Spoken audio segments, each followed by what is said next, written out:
Imigração vai vasculhar mídias sociais de solicitantes de cidadania, residência e asilo nos Estados Unidos. A atriz Ingrid Guimarães denuncia a situação abusiva em voo da American Airlines em Nova York. A atleta Nicole Silveira tem resultado histórico para o Brasil na prova mundial de inverno de Skeleton.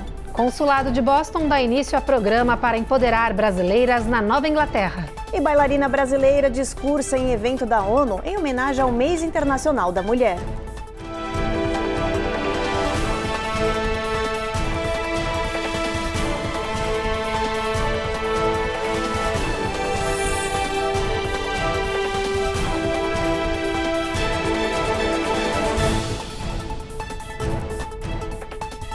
Boa noite. Boa noite.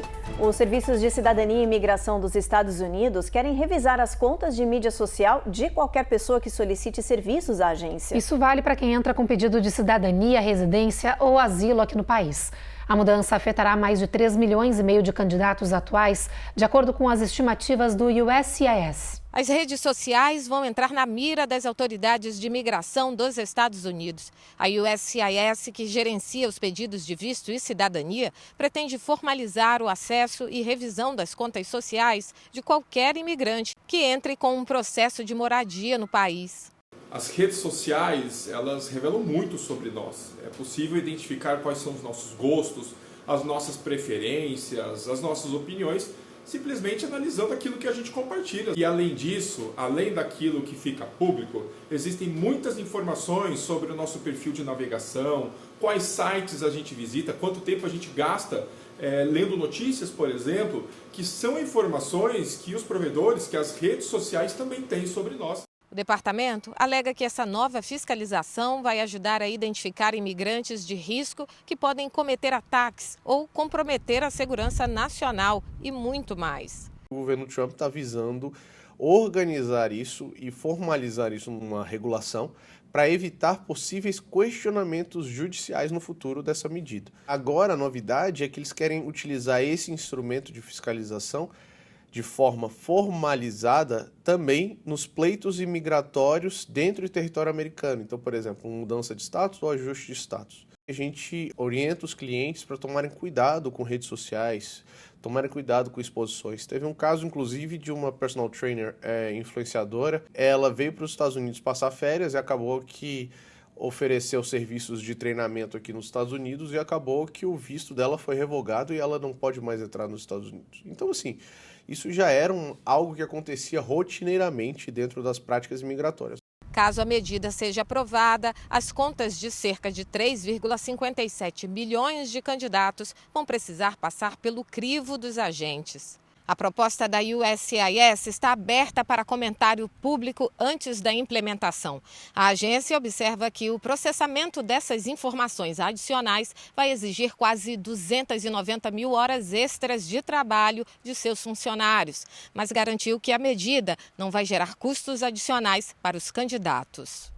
Em entrevista à rede CBS neste final de semana, a secretária de Segurança Interna, Kristi Noem, falou sobre as ações de busca e prisão de imigrantes nos Estados Unidos. Ela confirmou que novos centros de detenção estão sendo construídos em todo o país e há alguns que são específicos para acomodar famílias detidas. Ela ainda mandou um recado aos imigrantes que estão aqui no país sem documentos. Disse que eles podem acessar um site criado pelo governo, se registrar e escolher pela autodeportação, uma medida para evitar que aconteça a separação de famílias. Ela disse ainda que os pais ilegais que não tomarem essa decisão estarão optando por deixar seus filhos para trás e que essas crianças terão destino incerto. Kristi revelou ainda que o governo está caçando funcionários que estão vazando as informações de operações do ICE e que, por colocar as ações em risco, eles serão processados, podendo pegar até 10 anos de prisão federal. Agora, olha só essa história. A atriz Ingrid Guimarães denunciou uma situação abusiva dentro de um voo da American Airlines. O avião estava saindo de Nova York rumo ao Rio de Janeiro, quando a atriz foi obrigada a ceder o seu assento para uma pessoa da classe executiva. Quando eu estava já sentada, com o cinto colocado, pronta para voar, veio o funcionário e me disse o seguinte: você vai ter que sair, você foi escolhida para sair daqui e ir para a econômica, porque uma pessoa quebrou uma cadeira da pessoa da executiva, essa pessoa vai ocupar o seu lugar e você vai para um outro lugar que estiver sobrando na econômica. Falei, não entendi. Porque eu? Ele falou, porque isso é uma regra e você foi escolhida. E eu disse, não, eu não vou. Aí ele falou, não, você tem que ir. Eu falei, não, eu não tenho que ir. Eu comprei esse lugar e eu vou ficar aqui. Ele chamou uma outra pessoa e já chegou falando alto, dizendo a seguinte frase para mim: se você não sair daqui, você nunca mais viaja de American Airlines. Aí eu disse, tudo bem, eu não preciso viajar de American Airlines, eu tenho outras companhias para viajar. Aí eles ficaram muito chateados, chamaram uma terceira pessoa, que essa falava português, uma pessoa de terra, e ela disse o seguinte: se você não descer, não sair do seu lugar, o avião inteiro vai ter que descer do voo por tua causa. Inclusive tinha um único comissário brasileiro na equipe que veio e falou: querida, deixa eu te falar uma coisa, ou você vai descer por bem ou por mal.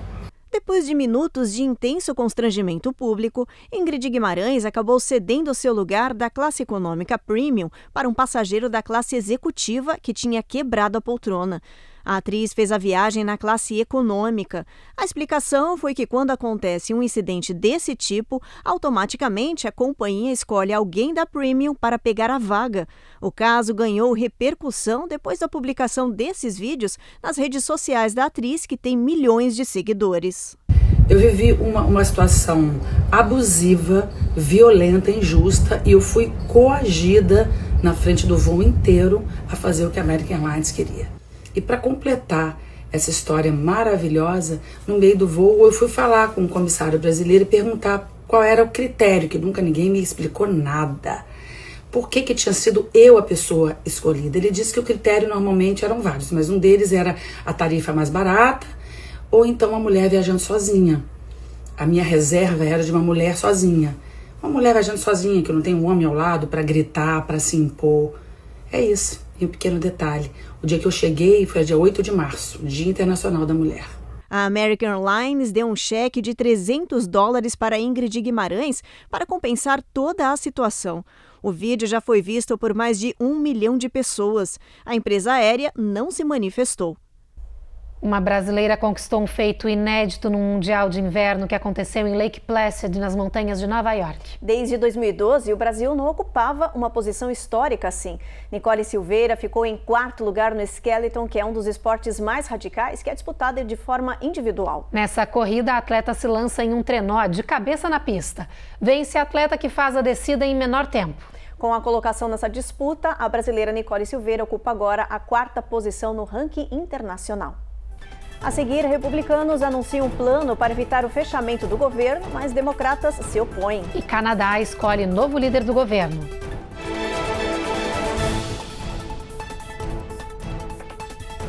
Américas no Ar. Oferecimento Uninter, a melhor faculdade para brasileiros nos Estados Unidos. Acesse uninteraméricas.com e inscreva-se já. Sendwave. Envie dinheiro para o Brasil sem taxas de envio. Aproveite $15 com o código promocional RECOR15 no seu primeiro envio. Ei, deixa eu aproveitar aqui o intervalo rapidinho. Inscreve no canal, aproveita, deixa aí. E dá aquele like, por favor.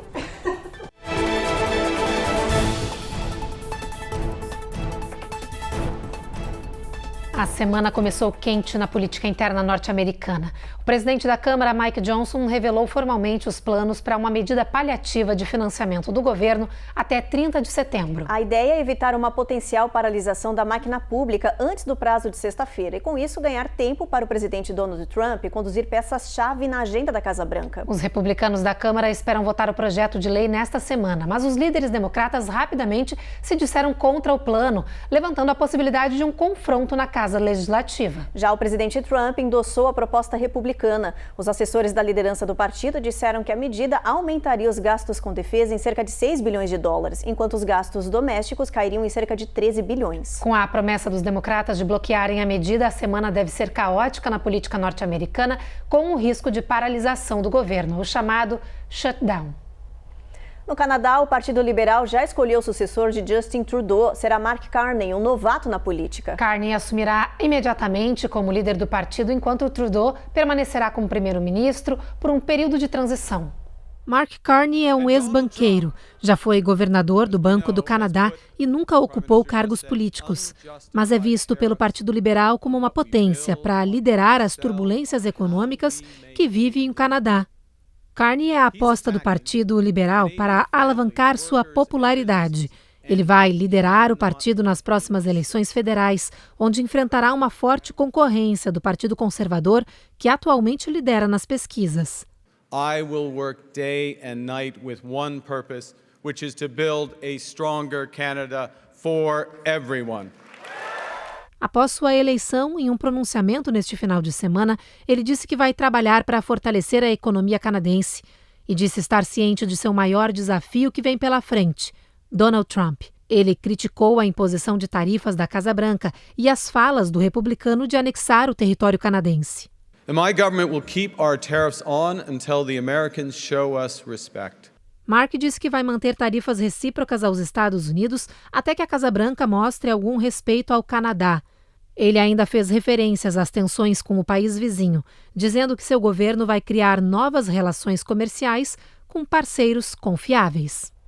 Autoridades federais de imigração prenderam um conhecido ativista palestino que liderou protestos contra Israel na Universidade de Colômbia. Mahmoud Khalil foi levado sob custódia no final de semana, depois que os agentes invadiram seu apartamento após seu green card ser revogado pelo governo. Khalil, que é um residente permanente legal, foi um dos responsáveis pelo início dos protestos pró-Palestina que tomaram conta dos campos universitários em todo o país. Os advogados do imigrante entraram com pedidos de habeas corpus. A New York Immigration Coalition condenou a prisão, dizendo que os direitos da primeira emenda de Khalil foram violados. Um funcionário do ICE revelou que o Departamento de Segurança Interna dos Estados Unidos é o responsável pela prisão.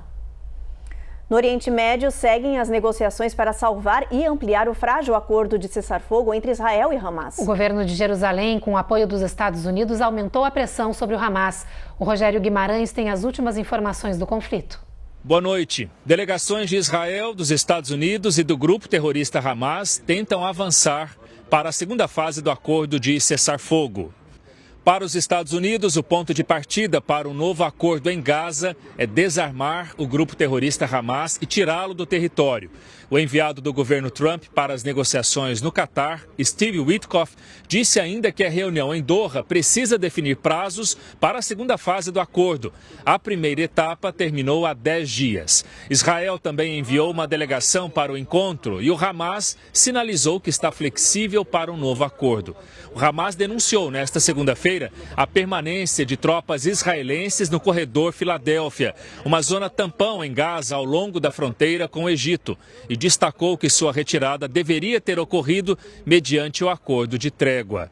O primeiro-ministro israelense Benjamin Netanyahu considera necessário manter o controle dessa área para impedir o contrabando de armas para o território palestino.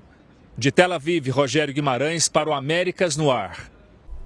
Depois do intervalo, o consulado de Boston dá início a programa para empoderar brasileiras. E Texas se choca com prisão de uma mãe que ameaçava um massacre na escola do filho.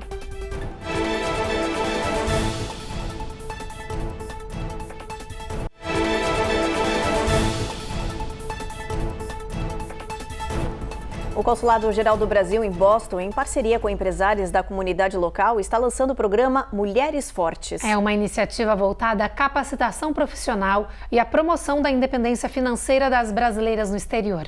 O programa oferece de graça uma série de cursos e workshops voltados ao desenvolvimento pessoal e profissional das mulheres brasileiras da Nova Inglaterra.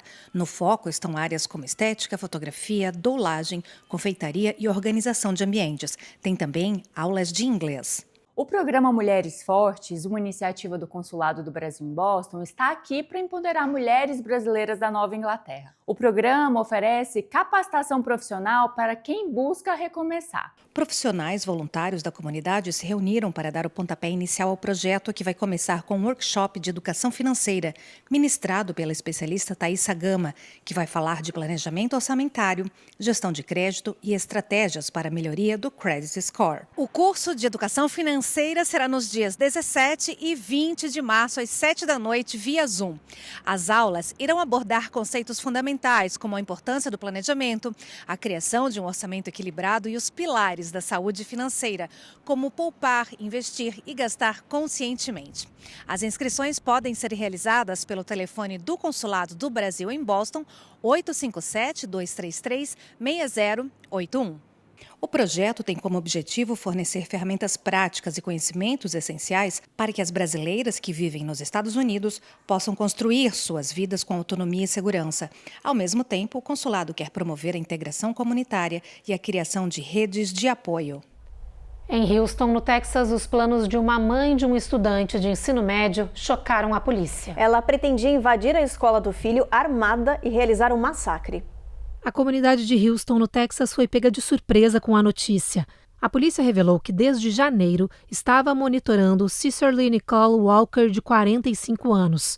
É que, na época, ela foi até a escola do filho, a Hoffman Middle School, entrou no refeitório e foi até uma menina de 12 anos perguntando agressivamente se era ela quem estava fazendo bullying com seu filho. Então, a mãe ameaçou a jovem e disse que iria voltar e atirar na escola. A polícia não revelou os detalhes do plano da mulher, mas ela foi presa neste domingo e agora vai enfrentar acusações como ameaça terrorista. Já na Flórida, as ameaças de um ataque em massa contra uma escola foram feitas por um estudante de 17 anos que acabou preso. Foi uma denúncia anônima que levou as autoridades até o adolescente, que tinha na sua casa um arsenal de réplicas de armas. Esta é a escola alvo das ameaças do adolescente. O estudante de 17 anos publicou um vídeo na internet dizendo que iria atacar alunos e professores do centro estudantil na Flórida. O adolescente, que não teve o nome divulgado, foi levado preso sob acusação de atentado em massa. Na casa dele, a polícia encontrou um extenso material extremamente realista, mas grande parte dessas armas eram de airsoft. A polícia abriu uma investigação e chamou os pais do jovem para discutir o comportamento alterado do estudante e o possível risco de um ataque armado à escola. A polícia de Nova York está investigando a morte de uma criança de 3 anos que foi deixada no hospital do Brooklyn na manhã de domingo. Os investigadores dizem que um casal chegou à emergência carregando a criança inconsciente. A abandonou lá e depois fugiu em um carro. Rapidamente, a criança foi socorrida, mas veio a óbito. Os médicos chamaram a polícia, pois o bebê tinha hematomas por todo o corpo. Agora, os investigadores estão revisando os vídeos das câmeras de vigilância para tentar identificar o homem e a mulher. O IML local ainda está examinando o corpo da criança. Não há previsão para a liberação do laudo que vai revelar as causas da morte dessa criança. Depois do intervalo, a gente mostra os destaques brasileiros na celebração da ONU no mês da mulher. E uma escola celebra a cultura tradicional brasileira em Miami, na Flórida.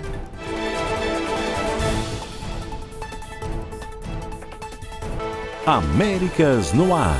Oferecimento Uninter, a melhor faculdade para brasileiros nos Estados Unidos. Acesse uninteraméricas.com e inscreva-se já. Sendwave. Envie dinheiro para o Brasil sem taxas de envio. Aproveite $15 com o código promocional RECOR15 no seu primeiro envio.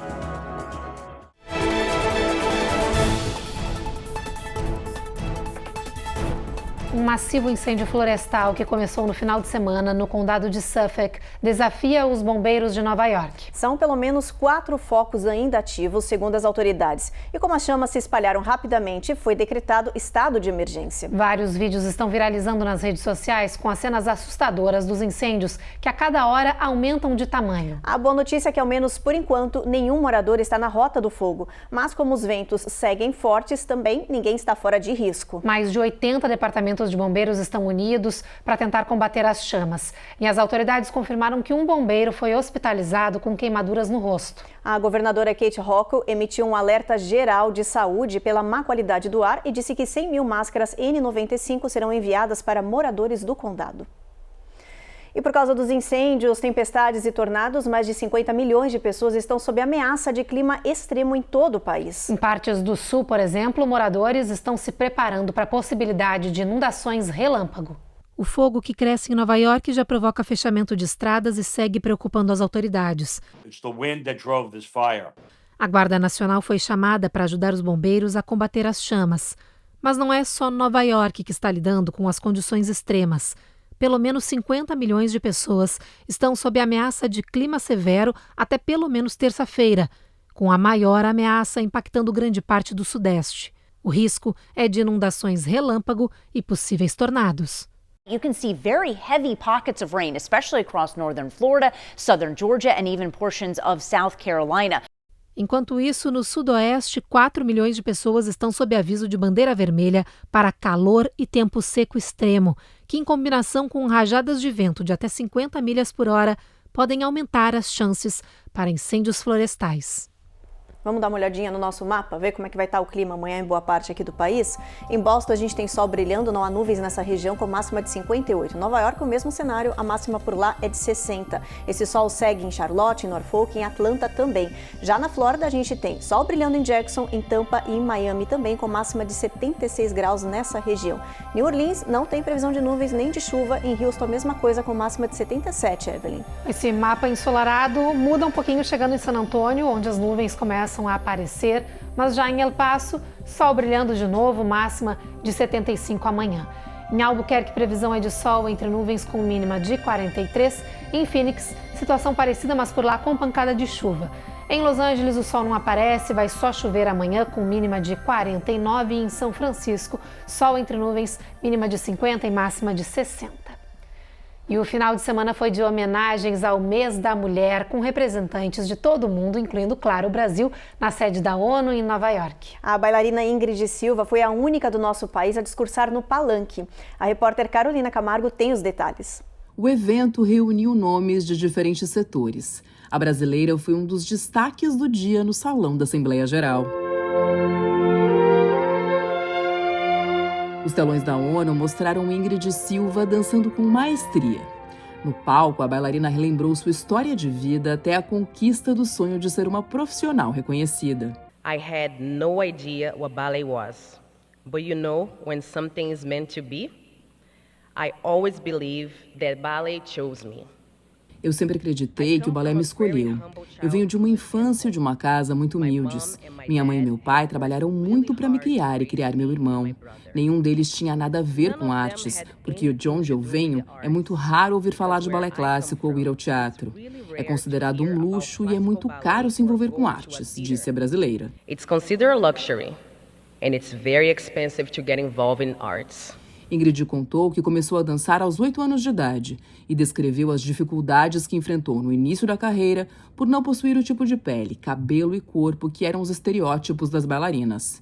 Foi a companhia Dance Theater of Harlem, de Nova York, que mudou sua trajetória de vida. My body type, my skin tone, my hair and my whole self didn't fit what the stereotypical ballerina would be. And that feeds discrimination and job rejections. Then I auditioned for the Dance Theater of Harlem. And against all odds, I was accepted by Arthur Mitchell, the first black principal dancer in New York City Ballet.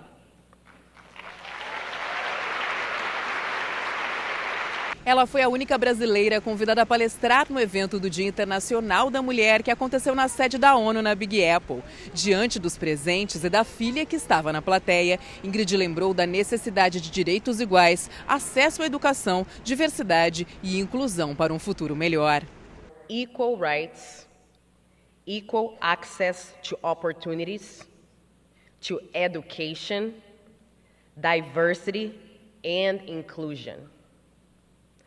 Progress is only made when we come together to create a better future.